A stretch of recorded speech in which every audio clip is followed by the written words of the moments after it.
Mes parents m'ont banni du mariage, tes vêtements bon marché vont gâcher les photos. Reste à la maison. J'étais déjà à Tokyo en train de réserver une suite de luxe et j'ai souri. Vous avez oublié qui est réellement propriétaire de la maison de vos rêves. Mes parents m'ont banni du mariage de mon unique frère parce que mes vêtements bon marché ruineraient leur image parfaite.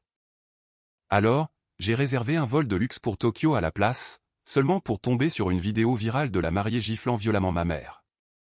C'est là que l'histoire commence vraiment, et vous ne voudrez pas manquer ce qui va suivre. Assurez-vous d'être abonné pour voir la suite jusqu'à la fin, et dites-nous dans les commentaires, d'où dans le monde nous regardez-vous aujourd'hui? La grippe ravageait mon organisme depuis 3 jours, me laissant recroqueviller sur mon canapé de salon délavé, entouré de tasses de thé vides et de mouchoirs froissés.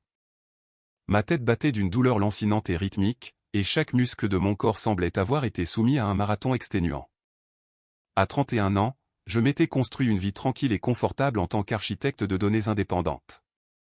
C'était une carrière qui m'offrait une liberté financière considérable, mais qui me permettait de travailler exclusivement depuis le confort de ma propre maison, vêtu de pulls amples et douillets et de pantalons de yoga usés. Je préférais le confort à la haute couture. Je l'ai toujours fait. Le carillon doux et joyeux vibrant contre la table basse en bois a percé le silence de mon appartement. J'ai plissé les yeux devant l'écran lumineux, mes yeux larmoyants à cause de la lumière crue. C'était mon père, Cameron. Je me suis éclairci la gorge, essayant de paraître plus alerte que je ne l'étais. « Salut, papa », ai-je dit d'une voix rauque, à peine plus qu'un murmure éraillé. Je sais que j'ai manqué le dîner de répétition, mais je me gave de vitamines. Je promets que je serai assez bien pour la cérémonie de samedi. Il y eut une longue et lourde pause à l'autre bout du fil. Je pouvais entendre les sons faibles et étouffés d'une télévision en arrière-plan et le tintement distinct de glaçons dans un verre. Mon père temporisait. « Amelia », commença Cameron, sa voix adoptant ce ton tendu et excessivement formel qu'il n'utilisait que lorsqu'il était sur le point d'annoncer une mauvaise nouvelle ou de demander une énorme faveur. « Écoute, chérie, ta mère et moi avons discuté. Eh bien, nous avons aussi parlé avec Tiffany. Tiffany, la future épouse de mon frère Miles. » Le simple fait d'entendre son nom a provoqué une nouvelle vague de nausées dans mon estomac qui n'avait rien à voir avec la grippe. « D'accord », dis-je lentement, en resserrant une épaisse couverture en tricot autour de mes épaules frissonnantes. « De quoi avez-vous parlé, toi, Amelia et Tiffany ?» Mon père soupira, un son sec et exaspéré. « C'est à propos du mariage, Amelia. L'esthétique de celui-ci. Tiffany a une vision très précise pour son grand jour. Tu sais à quel point les apparences sont importantes pour sa famille. Il fréquente un milieu très élevé. Je sais, papa. J'ai acheté la robe de demoiselle d'honneur qu'elle a choisie, n'est-ce pas? Celle qui a coûté un montant exorbitant et qui se trouve être de la teinte de jaune moutarde la plus peu flatteuse jamais fabriquée. Je l'ai suspendue à la porte de mon placard en ce moment même.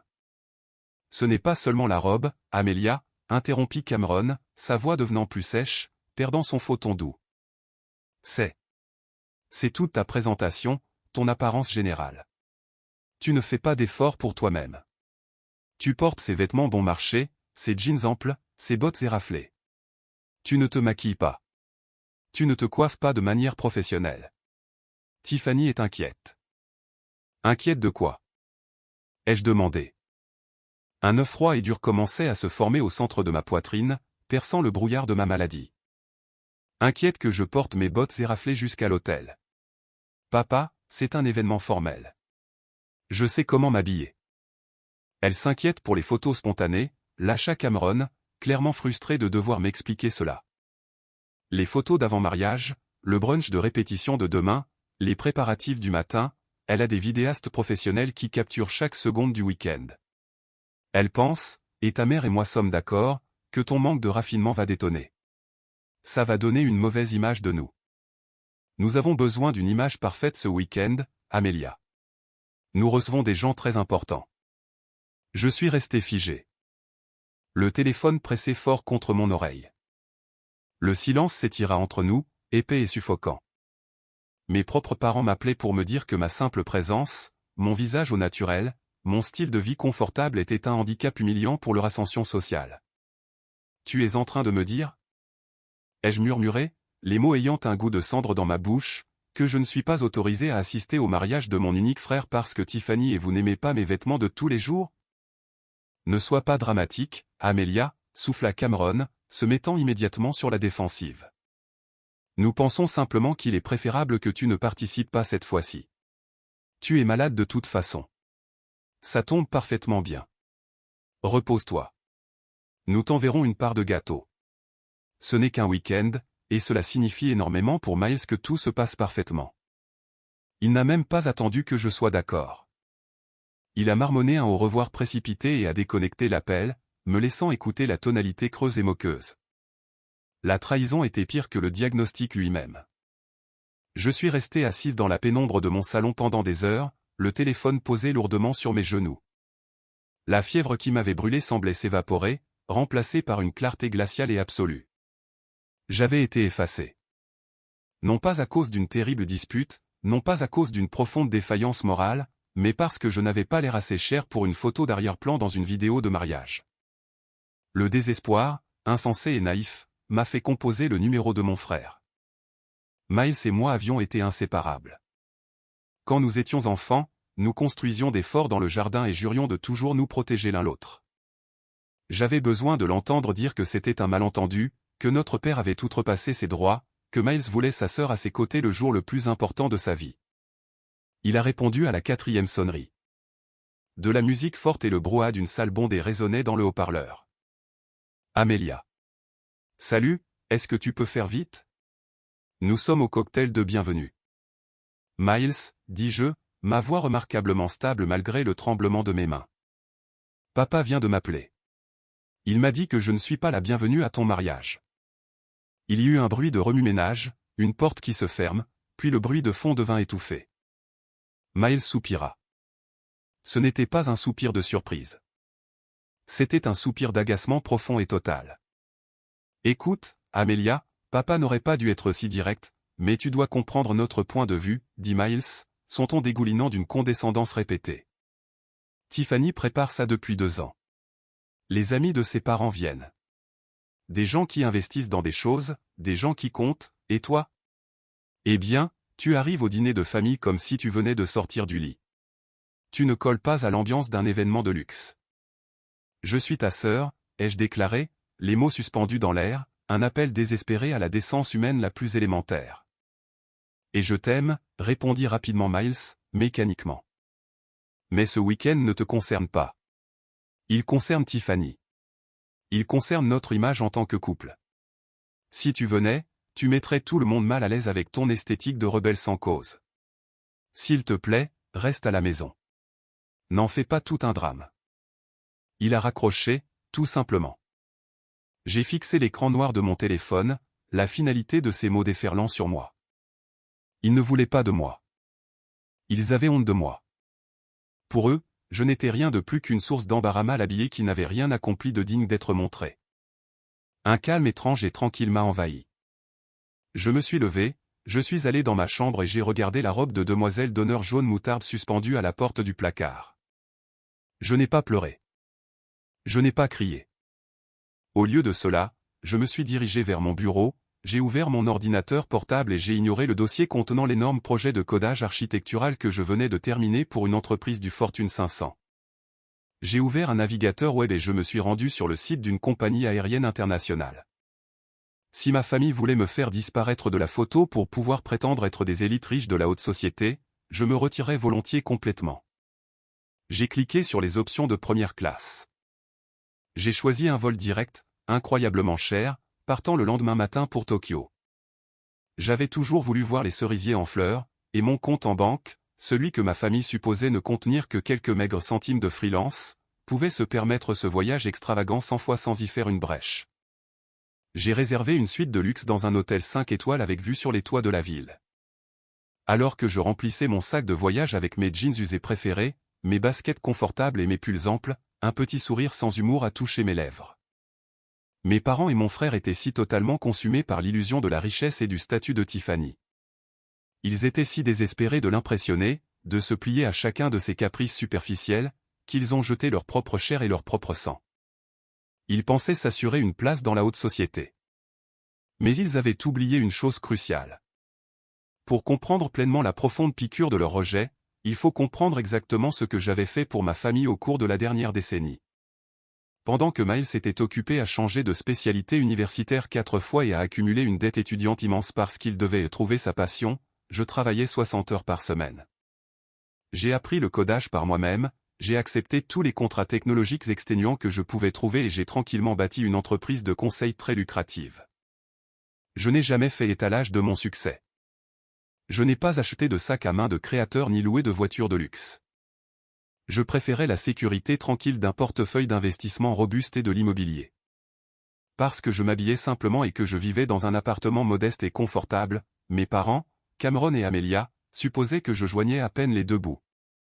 Ils me plaignaient, m'offrant souvent les restes de leur dîner somptueux, que j'acceptais gracieusement pour maintenir la paix.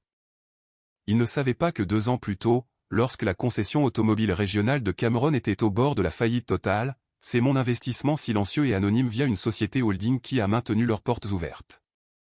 Ils ne savaient pas que la belle et grande maison de ville historique dans laquelle Miles et Tiffany emménageaient après le mariage, celle qu'ils croyaient être un généreux cadeau de mariage de l'oncle riche de Tiffany, m'appartenait en réalité, gérée par une fiducie dont ils ignoraient tout. J'avais autorisé cet arrangement parce que j'aimais mon frère et que je voulais qu'il ait un bon départ. Puis Tiffany est entrée en scène. Je me souviens du moment exact où j'ai réalisé qu'elle était un cauchemar enveloppé de soie. C'était lors d'un dîner de famille dans un restaurant fusion absurdement cher du centre-ville. Tiffany est arrivée avec 20 minutes de retard, portant une robe qui coûtait plus cher que ma première voiture. Portant un sac à main de créateur microscopique, elle possédait une sorte de beauté très spécifique, acérée, agressivement polie et totalement inaccessible. Son sourire n'atteignait jamais tout à fait ses yeux, et sa conversation était exclusivement centrée sur les noms de marque, les codes postaux exclusifs et les défauts des autres. Alors, Amelia avait traîné Tiffany ce soir-là, en faisant tourner son verre de vin à 60 €, ses yeux balayant mon simple chemisier en coton avec un dégoût à peine voilé. Miles me dit que tu travailles avec des ordinateurs. Ça doit être pittoresque. Penses-tu parfois à trouver un vrai poste en entreprise? Les avantages sont tellement meilleurs pour les gens de votre catégorie. Je m'en sors bien, avais-je répondu doucement, en coupant mon steak. Amelia était immédiatement intervenue, désireuse d'apaiser sa future belle-fille glamour. Amelia est très économe, Tiffany. Elle aime une vie simple. Tout le monde n'a pas tes goûts raffinés, ma chère. Tout au long de ce dîner, Tiffany a bombardé mes parents de questions intrusives et calculées. Elle voulait connaître la superficie exacte de leur maison. Elle a posé des questions sur la liquidité des actifs commerciaux de Cameron. Elle s'est renseignée nonchalamment sur leur compte de retraite, présentant le tout sous le prétexte de la planification financière pour l'avenir de la famille. Mes parents, absolument désespérés de prouver qu'ils appartenaient à son monde soi-disant d'élite, ont répondu à chaque question le torse bombé, exagérant leur richesse pour l'impressionner. Ils étaient tellement aveuglés par le vernis brillant qu'elle projetait. Tiffany prétendait être une marchande d'art indépendante, mais en 2 ans qu'elle était avec Miles, je ne l'avais jamais vue vendre une seule œuvre d'art. Je ne l'avais jamais vue travailler. Je ne l'avais vue que consommer. Elle consommait le temps de Miles. Elle consommait le besoin désespéré de validation de mes parents. Et elle consommait leur argent chaque fois qu'elle pouvait les manipuler pour qu'ils paient pour ses nécessités. Et maintenant, elle les avait convaincus avec succès de me consommer et de me jeter. Alors que mon vol planait au-dessus de l'océan Pacifique, m'emmenant à des milliers de kilomètres des dîners de répétition et des séances photos parfaitement orchestrées, je me suis penché en arrière dans mon siège moelleux de première classe et j'ai siroté une coupe de champagne offerte. Je ressentais un profond sentiment de détachement. La famille pour laquelle j'avais tant sacrifié avait fait son choix. Ils voulaient l'image parfaite. Ils voulaient Tiffany.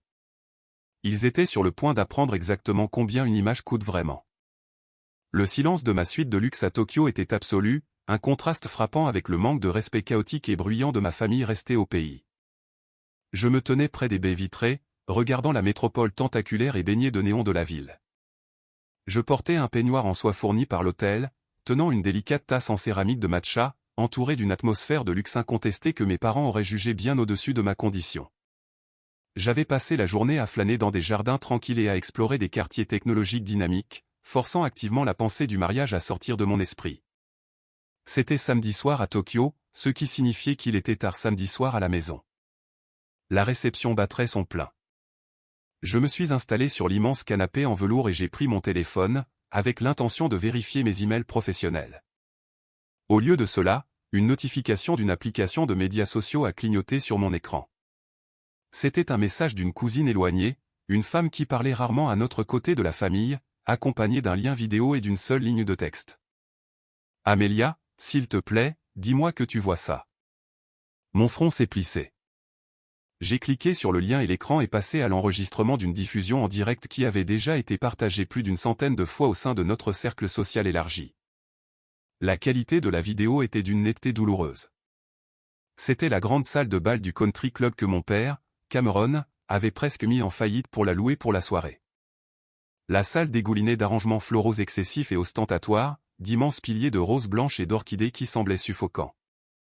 Au centre de l'image se tenait Tiffany. Elle portait une robe d'un blanc aveuglant, lourdement perlée, qui semblait peser 25 kilos. Son visage était tordu en un rictus laid et furieux. En face d'elle, paraissant petite et incroyablement fragile, se trouvait ma mère, Amélia. J'ai augmenté le volume, le son crépitant à travers les haut-parleurs de mon téléphone. L'orchestre jouait une douce mélodie de jazz en arrière-plan, contrastant vivement avec le ton dur et strident de la voix de Tiffany. « Je t'ai dit que je ne voulais pas que le photographe prenne des photos sous cet angle. » a hurlé Tiffany, sa voix résonnant sur les sols en marbre. « Tu ruines tout. Tu te tiens dans ma lumière, espèce de femme stupide et incompétente. » Ma mère a levé les mains pour se défendre, sa voix tremblante. « Tiffany, ma chère, j'essayais juste de réparer la traîne de ta robe. » Elle s'est accrochée à la chaise. « Je ne voulais pas. Je me fiche de ce que tu voulais. » a crié Tiffany, faisant un pas menaçant en avant. Et puis c'est arrivé.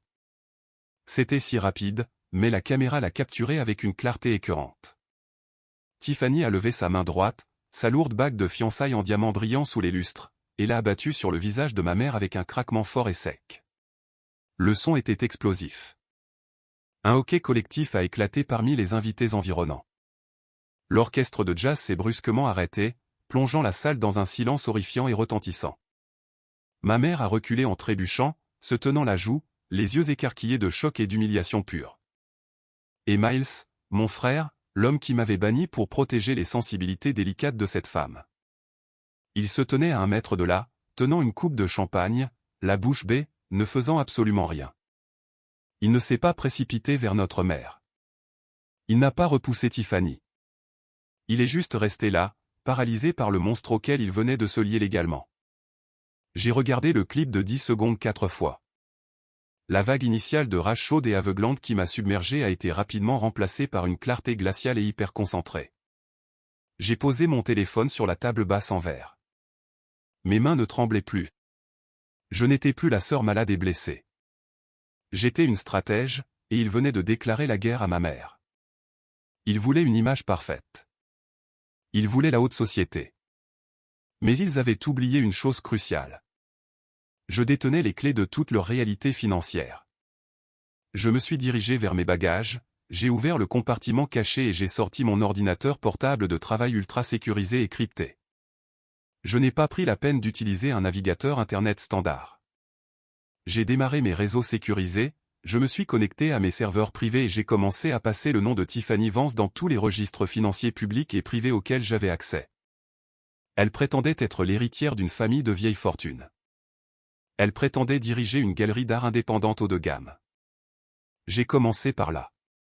En 45 minutes, mes doigts volant sur le clavier lumineux, j'ai trouvé l'enregistrement de l'entreprise. La société à responsabilité limitée avait été créée il y a 3 ans. J'ai extrait les déclarations fiscales publiques. Chiffre d'affaires des 3 dernières années, 0 €.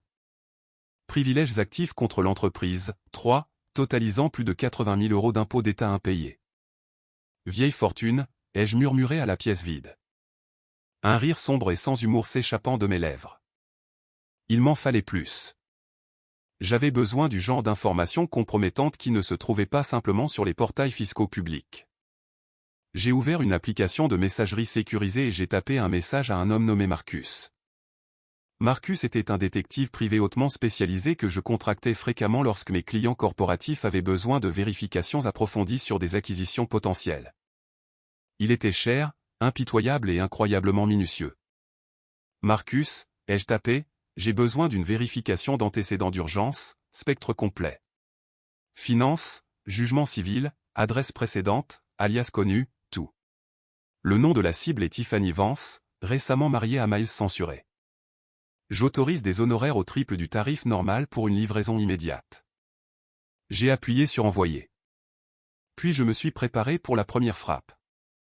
Il était 2 heures du matin à Tokyo lorsque j'ai composé le numéro de mon frère. D'après mes calculs, la réception désastreuse devait être en train de se terminer, ou peut-être avait-elle déjà été interrompue par la direction du country club après l'agression. Le téléphone a sonné 6 fois. J'étais sur le point de raccrocher et d'appeler mon père quand la ligne s'est ouverte. Amelia. La voix de Miles était un croassement rauque et épuisé. Il avait l'air d'un homme qui venait de survivre à un naufrage pour réaliser qu'il était échoué sur une île déserte. J'ai vu la vidéo, Miles, ai-je dit, ma voix complètement dénuée d'émotion. Je n'ai pas crié. Je n'ai pas pleuré. J'ai parlé avec la précision clinique d'un chirurgien tenant un scalpel. Il y eut un silence lourd et suffocant sur la ligne. Je pouvais entendre une porte se fermer, puis le son de Miles faisant les 100 pas sur un parquet.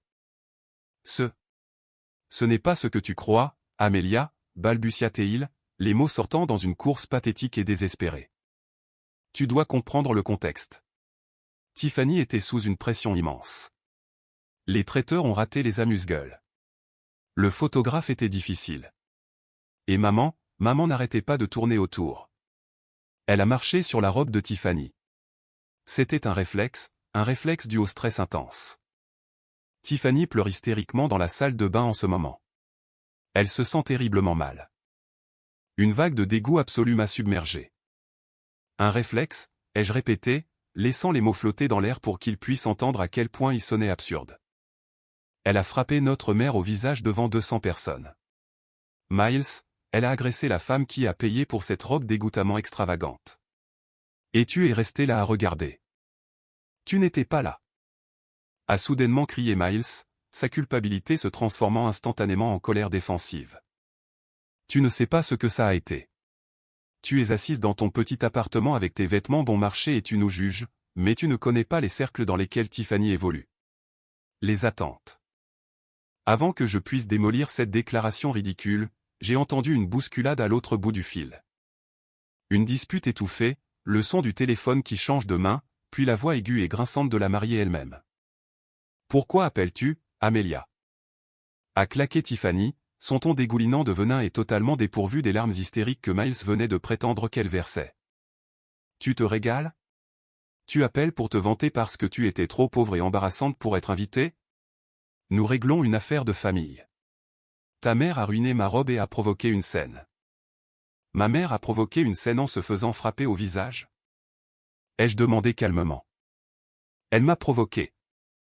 A crié Tiffany.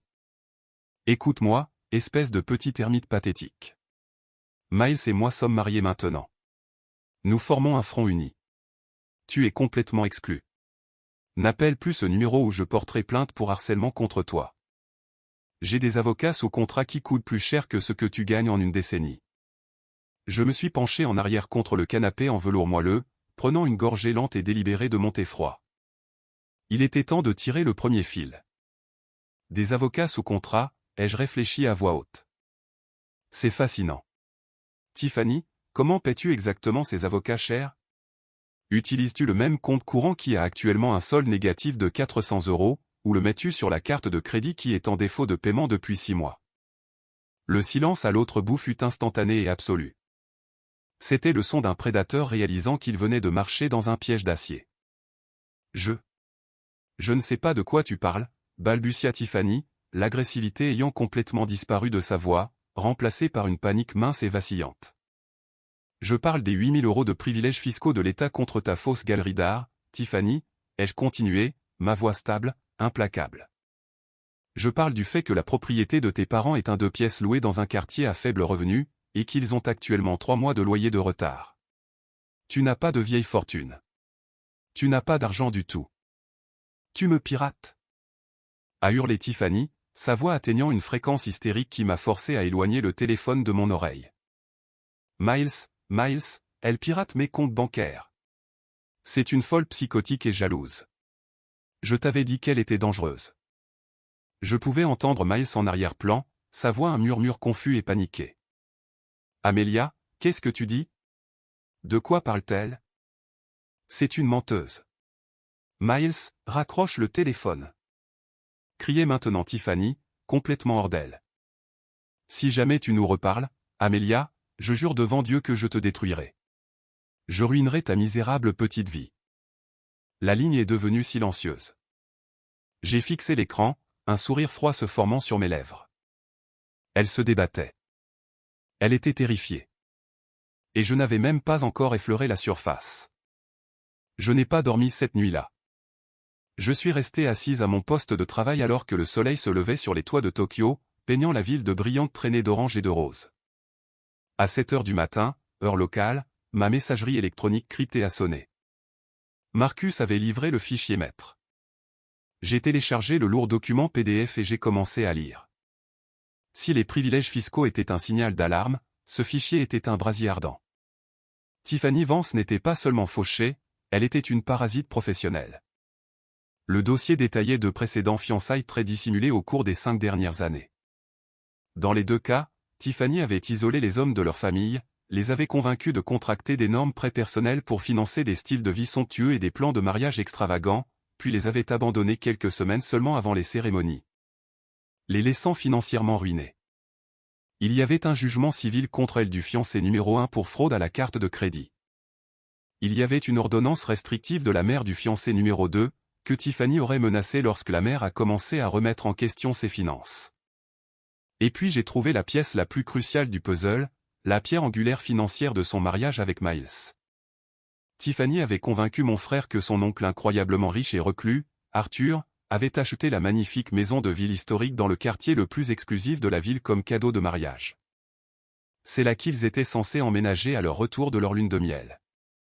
Le plan, selon la plongée profonde de Marcus dans ses récentes demandes de prêt, était que Tiffany utilise le certificat de mariage pour établir une résidence conjointe et contracte immédiatement une énorme ligne de crédit sur valeur domiciliaire contre la propriété pour rembourser ses dettes.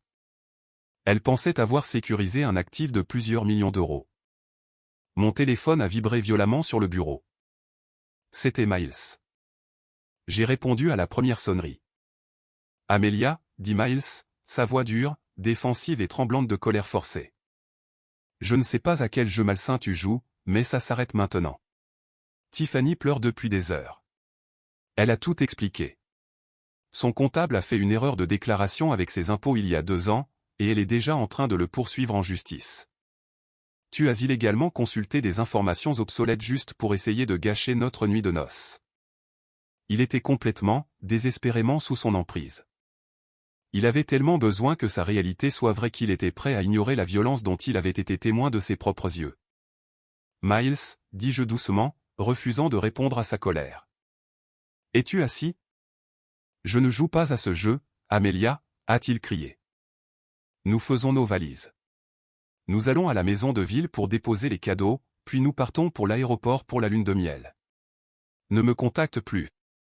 Et, je viens de t'envoyer un email, Miles, dis-je, mes doigts planant au-dessus du clavier. Je veux que tu l'ouvres pendant que je suis au téléphone. Je n'ouvre rien venant de toi. Tiffany a dit que tu y as probablement attaché un virus. Ouvre l'email, Miles, ai-je ordonné, projetant chaque once d'autorité que je possédais. Ou, je te promets que la vie que tu penses avoir sera terminée avant midi. Ouvre-le. J'ai entendu un lourd soupir suivi du cliquetis d'un pavé tactile d'ordinateur portable. Très bien, je l'ouvre. C'est un PDF. Content? Fais défiler jusqu'à la page 12, ai-je instruit. J'ai attendu, écoutant le silence sur la ligne. Je l'ai entendu faire défiler. J'ai entendu une vive inspiration. Quoi? Qu'est-ce que c'est? A murmuré Miles, la fausse bravade s'écoulant entièrement de sa voix. C'est un jugement civil pour fraude, Miles. Déposé il y a 3 ans par un homme nommé David Ansley. Il était le fiancé précédent de Tiffany.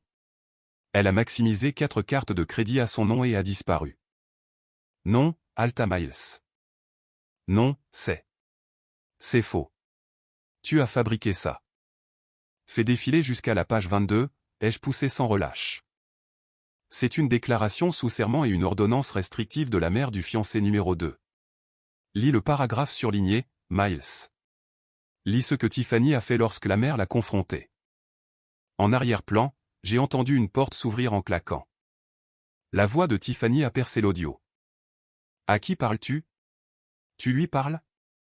Je t'ai dit de ne rien regarder de ce qu'elle envoie. Tiffany, arrête, dit Miles, sa voix tremblante. Qu'est-ce que c'est? Qui est David Ansley? Un cri perçant a éclaté à travers le téléphone. Ne regarde pas ça. Elle ment. Elle a payé quelqu'un pour fabriquer ces documents. Donne-moi l'ordinateur portable, Miles. J'ai entendu le bruit d'une lutte, un fracas comme si quelque chose avait heurté le sol, et Miles criant « Lâche-moi, Tiffany. Laisse-le. » Le charme se rompait. Les fondations de mensonges se fissuraient sous le poids d'une vérité documentée et irréfutable. Mais je savais que tant qu'elle serait physiquement dans la pièce avec lui, pleurant et manipulant, elle avait encore une chance de s'en sortir. Je devais finir ça en personne. Il fallait que le coup de grâce soit inéluctable. Miles, écoute-moi très attentivement, ai-je crié par-dessus le chaos sur la ligne. Ne monte pas dans cet avion. Prends Tiffany et dis à maman et papa de vous retrouver tous à la maison de ville demain à 13h précise. Amelia, je ne peux pas, sanglota Miles, son monde entier s'effondrant en temps réel. La maison de ville, l'oncle Arthur. Il n'y a pas d'oncle Arthur, Miles, dis-je froidement. Et je te suggère fortement d'apporter les clés de cette maison. Je vous vois demain. J'ai raccroché le téléphone. Je n'ai pas hésité. J'ai ouvert mon application de compagnie aérienne et j'ai réservé un siège sur le tout premier vol direct de Tokyo à la maison. Il était temps de montrer à ma famille qui était la véritable architecte de leur vie. Le vol de retour de Tokyo a été un supplice de 14 heures, mais l'adrénaline qui pulsait dans mes veines a tenu l'épuisement à distance. Au moment où ma voiture de ville s'est arrêtée devant le trottoir de la grande maison de ville historique dans le quartier le plus aisé de la ville, il était précisément 12h55. Le ciel était d'un bleu vif et impitoyable, projetant des ombres nettes sur les pelouses manucurées. Je suis sorti de la voiture, portant les mêmes jeans confortables et le même pull ample que lorsque j'étais parti, mes baskets usées silencieuses contre le trottoir. Garées dans l'allée circulaire se trouvaient 2 voitures. Le SUV de luxe de Cameron, que j'avais secrètement sauvé de la saisie, et la berline de Miles. Ils étaient tous à l'intérieur. La scène était prête. Je n'ai pas pris la peine de frapper. J'ai utilisé mon passe-partout pour déverrouiller la lourde porte d'entrée en chêne et je suis entré dans le grand foyer. L'air était chargé de tension, palpable dès que j'ai franchi le seuil. Ils étaient réunis dans le vaste salon ensoleillé. Amelia, ma mère, était assise raidement sur le bord d'un canapé en velours, une échymose sombre et indéniable s'épanouissant sur sa pommette gauche, les yeux baissés sur ses genoux. Cameron se tenait derrière elle, sa posture tendue et défensive, l'air complètement perdu. Miles faisait les 100 pas près de la cheminée en marbre, le visage pâle et tiré, ressemblant à un homme qui n'avait pas dormi depuis une semaine. Et puis il y avait Tiffany. Elle se tenait près des baies vitrées, portant un chemisier en soie de créateur et serrant un sac à main haut de gamme comme un bouclier. Au moment où elle m'a vu entrer, l'énergie frénétique et paniquée qu'elle avait projetée au téléphone s'est évaporée, remplacée par un masque de fureur froide et impérieuse. « Qu'est-ce que tu fais ici ?» a exigé Tiffany, sa voix stridente et résonnant sur les hauts plafonds. « Sors. Tu es en violation de propriété dans ma maison. Je vais appeler la police, Amelia, je ne plaisante pas. » Je l'ai ignoré complètement, marchant lentement vers le centre de la pièce. J'ai regardé mon frère. « Miles, ai-je dit, ma voix calme, contrastant vivement avec l'hystérie dans la pièce. As-tu lu le reste du dossier ? » Miles a cessé de faire les 100 pas. Il m'a regardé, les yeux écarquillés et vides, puis a regardé Tiffany. Il n'a pas parlé. Il a juste fait un petit hochement de tête, presque imperceptible. Il a lu des mensonges. A hurlé Tiffany, faisant un pas vers moi. Des mensonges fabriqués et jaloux d'une femme amère et seule qui ne supportait pas que son frère se marie dans une classe supérieure. C'est ma maison, Amelia. Oncle Arthur nous l'a donnée, et tu n'es pas la bienvenue ici. Cameron a finalement pris la parole, sa voix hésitante, teintée d'une peur qu'il essayait désespérément de cacher. Amelia, Que se passe-t-il? Miles nous a montré des documents que tu as envoyés sur le passé de Tiffany et sur cette maison. Ils sont faux, Cameron. A insisté Tiffany, tournant son venin vers mon père. C'est une pirate informatique. Elle les a falsifiés parce qu'elle est pauvre et pathétique et qu'elle veut ruiner ma vie. J'ai fouillé dans mon sac de voyage et j'en ai sorti une épaisse enveloppe de format légal. Je ne l'ai pas tendue à Tiffany. Je suis passé devant elle, ignorant sa main tendue, et je l'ai remise directement à mon père. Ce sont les actes de propriété certifiés de cette propriété, papa, ai-je dit doucement, les mots tombant comme des pierres dans la pièce silencieuse, ainsi que la documentation complète de la fiducie. Ses mains tremblaient légèrement alors qu'il ouvrait l'enveloppe. Il a sorti les lourds papiers parcheminés, ses yeux balayant le texte juridique dense. Amelia a levé les yeux, sa main se déplaçant instinctivement pour couvrir l'ecchymose sur son visage. « Qu'est-ce que ça dit, Cameron » a-t-elle murmuré, sa voix tremblante. Cameron a levé les yeux, son visage entièrement dépourvu de couleur. Il a regardé les papiers, puis moi, puis Tiffany, et de nouveau moi. Le propriétaire, le principal bénéficiaire de la fiducie qui détient cet acte.